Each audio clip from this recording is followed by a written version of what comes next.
বিপদ আসবি আসবি একটু বলে কয়ে আসবি, তো তা না, একেবারে চারদিক দিয়ে বিপদ চলে আসলে এখন আমি এই বিপদটা কিভাবে উদ্ধার করব, কিভাবে কি করব সেটাই বুঝে পাচ্ছি না।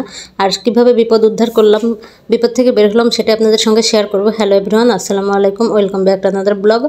তো আজকে ঘুম থেকে ওঠার পরে রান্না করব ভাত, করলা ভাজি আর ডাল রান্না করবো, ডিম ভাজি করব।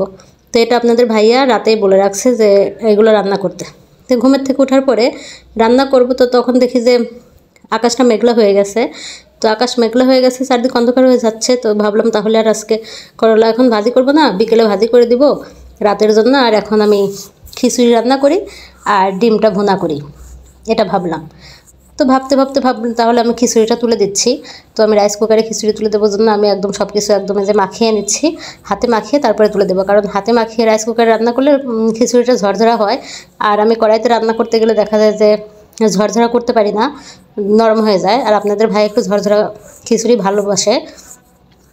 তো আমি এখানে সব কিছু মাখিয়ে পরিমাণ মতো পানি দিয়ে তারপরে আমি তুলে দিছি। এরপরে হয়েছে আমার বিপদটা, মানে আল্লাহ যদি রক্ষা করার, আল্লাহ যেহেতু রক্ষা করার মালিক, তাই আল্লাহ যেভাবে রক্ষা করবে সেটা আজকে ভালোভাবে আরও একবার প্রমাণ হয়ে গেল।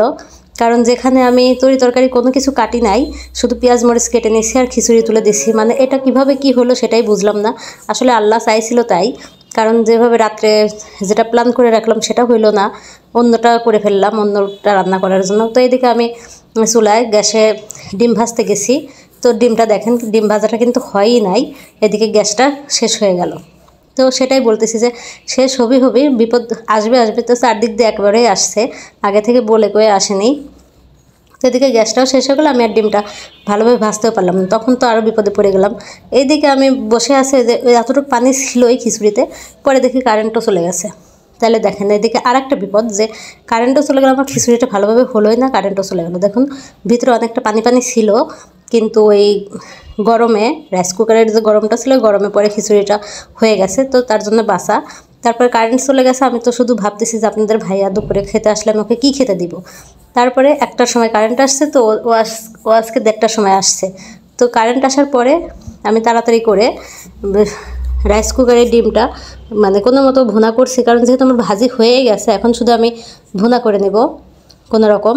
তো ভুনাটা সম্পূর্ণ দেখালাম না, যেহেতু আমার স্ট্যান্ড নাই, তো এক হাত দিয়ে ধরে এটা কাজ করতে গেলে আমার অন্যগুলো দিতে হবে সব কিছু।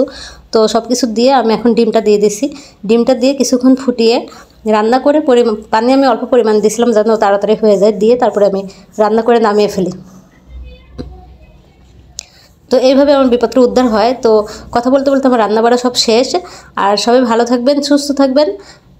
পরবর্তী ভিডিও আসা পর্যন্ত আমার পেজের সাথেই থাকবেন। আল্লাহ হাফেজ।